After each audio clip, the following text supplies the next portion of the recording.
స్వర అయితే గుడికి వెళ్ళి ఆ భగవంతుడితో ఇలా అంటూ ఉంటుంది. ఏంటి నా పుట్టుకతోనే నువ్వు నన్ను ఏడిచేలా పుట్టించావు.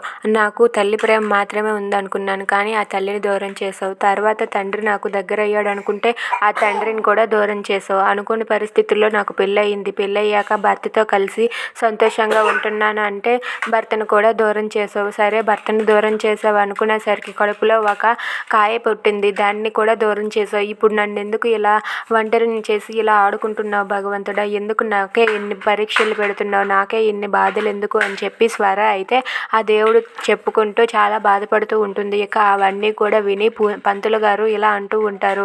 అమ్మ, నీ బాధను అంతటినీ కూడా నేను విన్నానమ్మా.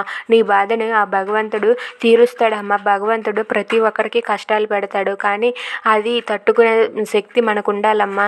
అందుకు నువ్వు ఇంత బాధపడుతున్నావని నాకు తెలిసింది. నువ్వేం బాధపడకు, నువ్వు అనుకున్నది సాధించగలవు అని చెప్పి అంటూ ఉంటారు. ఇంతలో అభి అయితే ఇంటి దగ్గర డ్రింక్ చేస్తూ, ఏంటి ఈ స్వర ఇప్పుడు తన కొడుకు బాబీ అని స్వరాకి తెలిసిపోయింది. రేపొద్దున్న విలువైన సాక్ష్యాలు తీసుకొని వస్తే నేనేం చేయగలను? నా బాబీని నేను దక్కించుకోగలనా? తను సొంత కొడుకు తానే అని, తను రక్తం పంచుకొని పుట్టాడని, తను ఇంకా ఎక్కువ సాక్ష్యాలు తీసుకొని వస్తే నేనేం చేయలేను కదా, ఏం చేయాలి అని చెప్పి అవి అలా డ్రింక్ చేస్తూ ఆలోచిస్తూ ఉంటాడు. అలా ఆలోచిస్తూ ఉండగా నాకు ఒక ఐడియా వచ్చింది.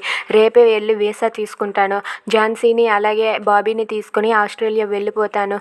ఇక్కడ ఉండను, ఈ దేశం వదిలి వెళ్ళిపోతాను అని చెప్పి అభి అయితే ఫిక్స్ అవుతాడు. ఎలాగైనా సరే రేపు ఝాన్సీతో మాట్లాడి ఒప్పిస్తాను అని చెప్పి అనుకుంటూ ఉంటాడు. ఇక స్వర మాత్రం బాబీని దూరం చేసినందుకు చాలా బాధపడుతూ ఏడుస్తూ ఉంటుంది. ఇక బాబీని తనను ఎలా తీసుకోవాలా అని చెప్పి ఆలోచిస్తూ ఉంటుంది. If you like this video, please like, share and subscribe.